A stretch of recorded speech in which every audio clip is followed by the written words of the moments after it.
Welcome back for another video.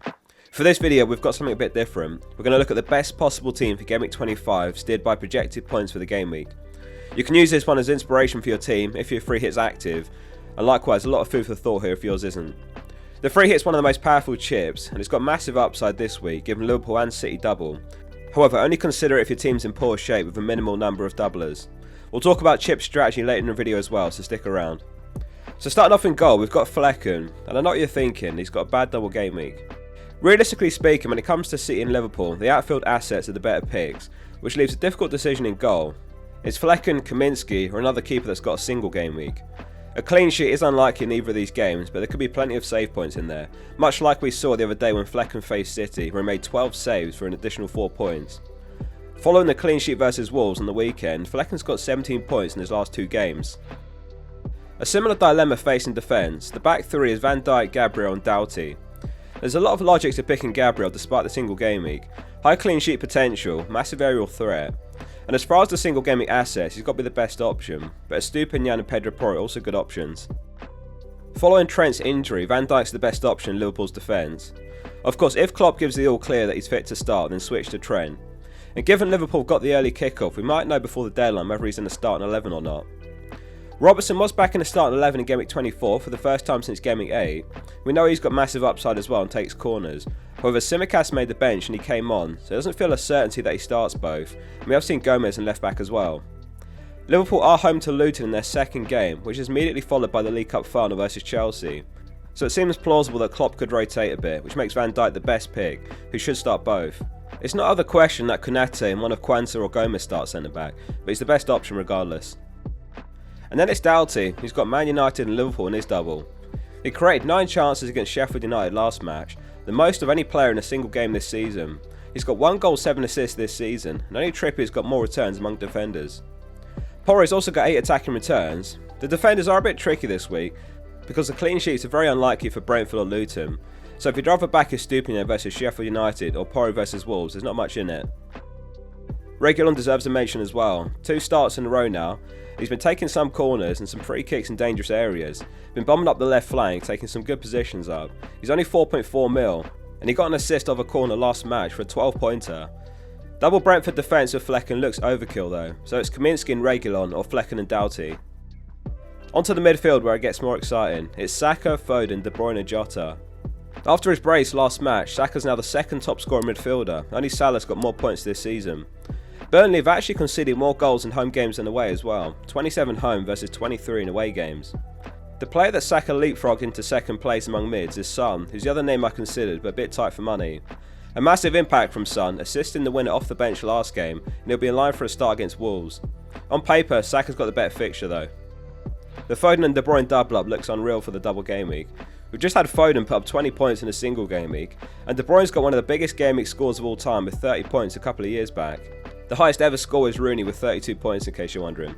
2 home games for Man City. Their goals home and away this season are pretty evenly split, but historically they have scored much more at home.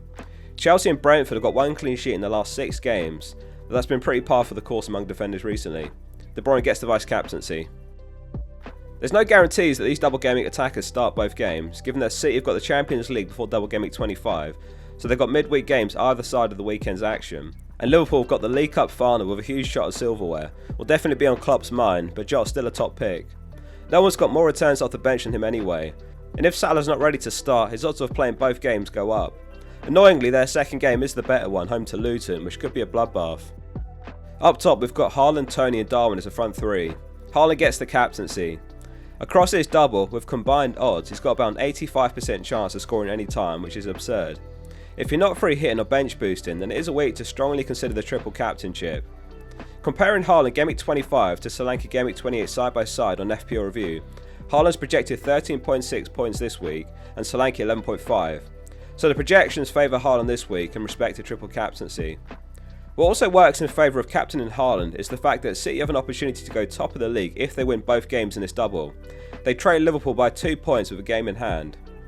We know what City can be like. Once they smell blood, they can go on a ridiculous run of wins, and this is Pep's opportunity to move top of the table again, which favours using Foden, De Bruyne and Haaland in both games. Tony's a no-brainer pick despite the bad double. On penalties, free kicks, Brentford's talisman. He got 20 goals, 4 assists last season. He's had a massive impact immediately on his return from suspension. And he feels like the type of player that can return against anyone. They could lose 3-1 to City and Liverpool, and he nets in both games for 14 or so points. Over the last 4 game weeks, he's 4th among all forwards for expected goal involvement with 2.5 XGI. Only Darwin, Watkins and Cunha are above him. So Darwin top of the league over the last 4 game weeks for expected goal involvement, and he completes the team. On paper, he looks a bit safer for minutes across the double.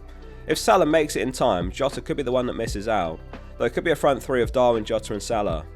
I am expecting the likes of Gakpo to get a start versus Luton though. If you're looking to go bold on captaincy against Haaland, then Darwin and De Bruyne are the best 2 alternatives. On the bench, it's Kaminsky, Reguilon, Bell and McCarthy. Realistically, the bench won't be needed unless there's a surprise injury. Kaminsky on for Flecken's fine, and likewise Reguilon first on the bench. One underappreciated quality of a double game week bench boost is the fact that you're less likely to be down a player across 2 games. Often in double game weeks, we can have a bench of single game weekers, but if your starting 11's got a double game week, then there's much less chance of someone not playing at all. Whereas a single game week bench boost can be viable, but there is the added risk of ending up with 13 or 14 players. Lastly, if you're not free hitting and you just wanted to see the team, then let's talk about some other potential weeks to use a chip. Ben Credin's laid out the schedule nicely and simple here. We've got double game week 25, blank game week 26, double game week 28, blank game week 29, a possible double and blank of 34, and then double game week 37. So game week 26 looks like a weak time to free hit because Liverpool, Chelsea and Tottenham assets are ruled out as players that we could free hit in, and pretty much everyone's going to have double or triple City already. Better off taking a -4 or a -8 to get 11 players out. Game week 28 also looks like a weak time to use it, given it's only Luton and Bournemouth that double.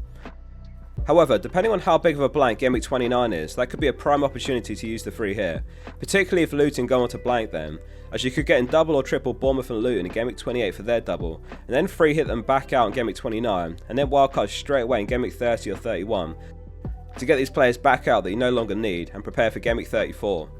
Game week 34 could be a good week to free hit as a possible double and blank game week. FPL Spaceman has projected the possible number of fixtures in game week 34 and 37 here with a helpful graphic. We don't yet know how game week 34 will look as it depends on the FA Cup progression, but the likes of Liverpool and City might have a low chance of doubling, while Spurs and Villa could blank, so this would reduce the appeal of free hitting them, which of course leaves game week 37, the biggest double game week of the season, possible doubles for Chelsea, Liverpool, City, United, Spurs and others. So you could field 11 players doubling with 22 fixtures in total on the free hit, which would have massive upside. Though given it's a huge double game week, the bench boost is also a strong option for that week. Let us know in the comments what you think of the team and how many players your team's got from this one. There's more daily FPL content to come this week before the double game week, so make sure you're subscribed. See you soon for the next one.